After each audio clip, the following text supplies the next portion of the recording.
আমরা বিভিন্নভাবে ক্লায়েন্ট হান্টিং করতে পারি, তার ভিতরে অ্যাডস লাইব্রেরি অন্যতম। অ্যাডস লাইব্রেরি থেকে আমরা কিভাবে ক্লায়েন্ট হান্টিং করব সেটা আজকে দেখব। আমরা সার্চ করব, গুগলে সার্চ দেয় মেটা অ্যাড লাইব্রেরি, এই অপশনে যাব।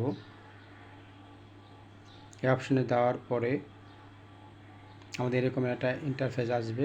ইন্টারফেস আসার পরে এখানে সার্চ অ্যাড, এই অপশনে যাব। এখানে বাংলাদেশ এখানে ইউনাইটেড স্টেট আমরা সিলেক্ট করবো, কারণ ইউনাইটেড স্টেট গ্রাহকরা আমাদের কাজ বেশি দেয়। United states. এরপর এখানে অ্যাড ক্যাটাগরি এটা সিলেক্ট করবো, অ্যাড ক্যাটাগরি এখানে সিলেক্ট করবো অল। অ্যান্ড আমরা কোন ক্যাটাগরি নিয়ে আমরা এখানে ক্লায়েন্ট হান্টিং করবো, যেমন ফ্যাশন, আমরা এখানে ফ্যাশন সিলেক্ট করবো। ফ্যাশন সিলেক্ট করার পরে আমাদের রেজাল্টে যেমন 50,000 রেজাল্ট, 50,000 এখানে অ্যাক্টিভ আছে অ্যাডস লাইব্রেরিতে গ্রাহকগণ। এখান থেকে আমরা তাদেরকে খুঁজে আমরা ক্লায়েন্ট হান্টিং